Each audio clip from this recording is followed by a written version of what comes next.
在色铅笔干化的时候啊，最普遍也最实用的叠色技法，一共有5种。嗨，大家好，我是 Gina， 又到了吉娜的手绘课的时间。今天呢，想要跟大家分享的是色铅笔手绘里头非常基础也非常重要的技法，就是叠色。在开始学习叠色之前啊，如果你手边还没有色铅笔工具，可以先参考我之前的影片，如何选购色铅笔，再去购买适合自己的色铅笔工具哦。在影片开始之前，请记得订阅我的频道，并且打开提醒的小铃铛哦。为什么说叠色很重要呢？因为色铅笔啊，不像水彩或者是油画，通常是在另外调色盘上面调色之后再上色，而是必须呢在纸张上面直接完成作品。于是叠色的运用是否得宜啊，是决定成品是否精致、饱和或者是丰富的关键。也正因为色铅笔的叠色特性，让叠色这基本功显得非常重要。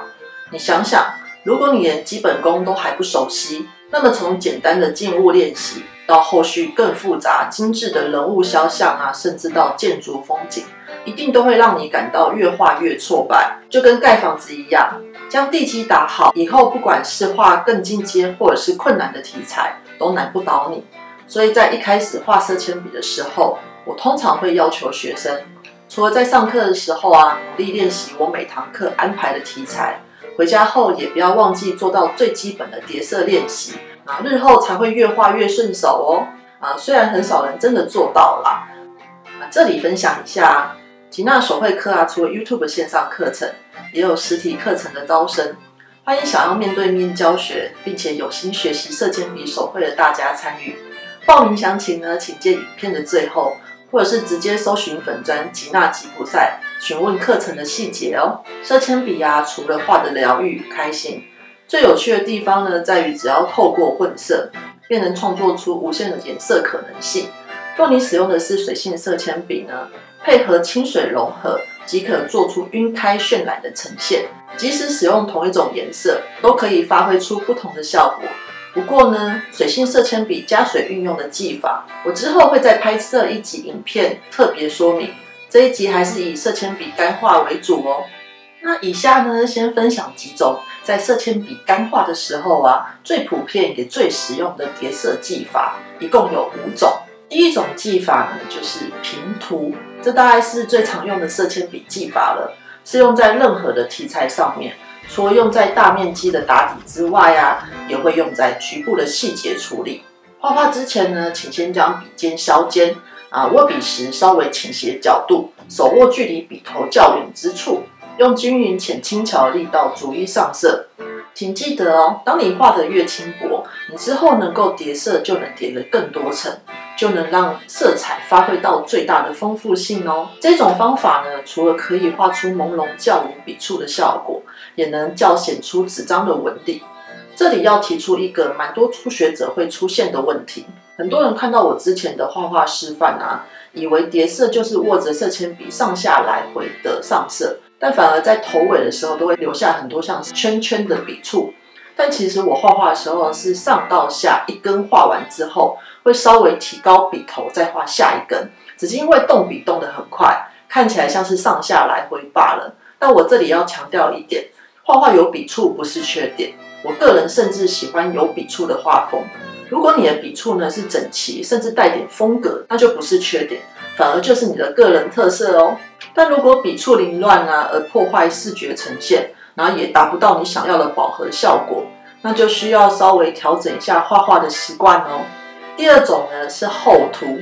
握笔的时候呢，请接近指角，手握比较靠近笔头的地方，下笔力道稍微放重。厚涂通常会比较常用在叠过几层颜色之后呢，刻意加强某些效果的时候使用。这种技法也常常使用在高光反差上面，或者是刻意强调某些质感的饱和厚实的时候使用。要特别注意的一点，很多人看到画材的颜色单一，然后看起来丰富饱满，会习惯抓着一种颜色涂好涂满，但这种会造成之后无法叠上更多的颜色，做出立体分明的效果。所以我画色铅笔的时候啊，通常不会一开始就使用厚涂的方式，而是在陆续上色之后，在最后完成成品之前，才会用厚涂的方法加以强调一些反差，或者是加强颜色的饱和度而已。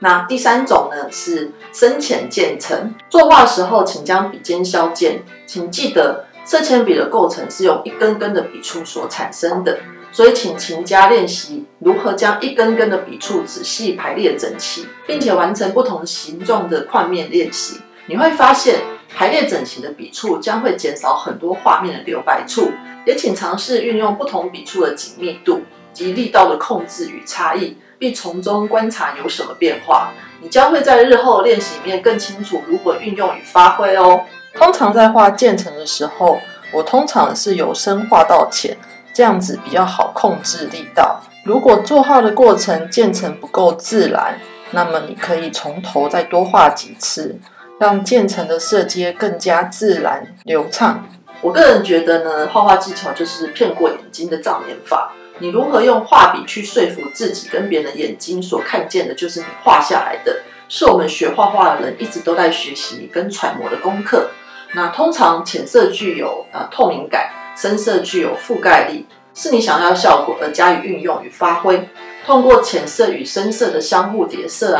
能够增加画面明暗的对比跟生动性。如果要做不同效果的呈现，色铅笔除了颜色的区分之外，力道的运用也是非常非常关键的。那今天不管你画的主题是什么，深浅渐层都会一次一次的运用。同样的一支笔，一种颜色，不同的力道跟笔触的紧密度都会影响画面的呈现。初学者除了必须尝试不同的颜色运用，也要努力练习如何控制力道与笔触哦，你才能在日后大量的创作的时候，尽情发挥你想要呈现的效果哦。第4种呢是交叉重叠，同样的呢也是要将笔尖削尖。除了笔触可以使用不同的方向，你也可以转动自己的身体，更可以转动作画纸张，方便自己的行动哦。要记得你是自由的，如果还是有留白的状况作画的方向也可以用不同的角度重叠，便可将空隙补足，也可以制造不同的深浅效果。叠色越多次，颜色就会越深越浓。这里要强调一点未来不管你画的是多么单一颜色的物体，或者是小小局部的上色，都不要想到只用同一种颜色去上色，否则无法发挥色铅笔可以逐步处理细节的特性，而是要运用色彩学的原理，细心观察光的来源，做出立体感的层次质感，加上你自身的创造力跟想象力，你才能运用色铅笔做出你觉得最美的呈现哦。听到这里呢，你应该很好奇，为什么我一直会强调要将笔削尖吧？将笔削尖的原因一来是可以将留白的部分补足，二来呢，你也就可以清楚的辨识下笔正确的位置应该也有人问，色铅笔很贵常常削铅笔很舍不得教你一个方法，在你决定削铅笔之前，你可以将已经钝掉的色铅笔转动不同的方向看看，换个角度再试画看看，就可以延长色铅笔的生命哦。第5种呢是混色。叠色的时候呢，除了可以用同种颜色交叠之外，也可以运用不同颜色交叉重叠，也就是所谓的混色，是色铅笔手绘里头非常非常常用的技法。即使呢第一层打底的颜色相同，都会因为重叠上去的颜色不同而产生不同的变化。这就是色铅笔纸上调色的原理，也是最基本且非常重要的技法哦。好咯，以上就是今天的叠色技法的分享，希望多少对你有所帮助。下一集的吉娜手绘课呢，将会用简单的方法，实际带领你一步一步的练习各种叠色的运用，敬请期待哦。请记得，画画跟学习所有的技法、才艺一样，没有任何的捷径，一步一步的从基础打稳，日后才会养成正确又稳定的好习惯哦。要强调一点身为老师的我有责任教会学生技法，但经验呢是要靠自身的大量练习才可以累积。画画天分虽然非常重要，也会让你学习的过程比较顺遂，但要持之以恒的画下去，自身的努力才是最大的关键哦。可以参考我之前的影片给手绘初学者的10个提醒。我个人的经验呢，就是在短时间之内靠着大量的练习，每天画画超过10个小时，才将我的手感找回来的。说到底呢，画画的经验是你自己给自己的。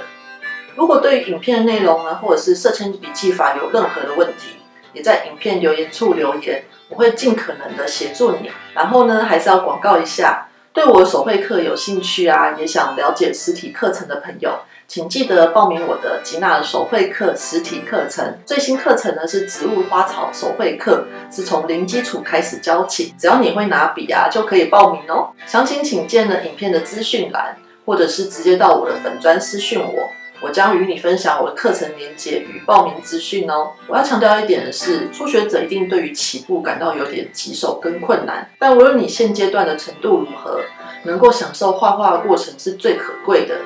画画是你自己的事情，不用跟别人比较，你画得开心最重要哦。吉娜手绘课，我们下次见，拜拜。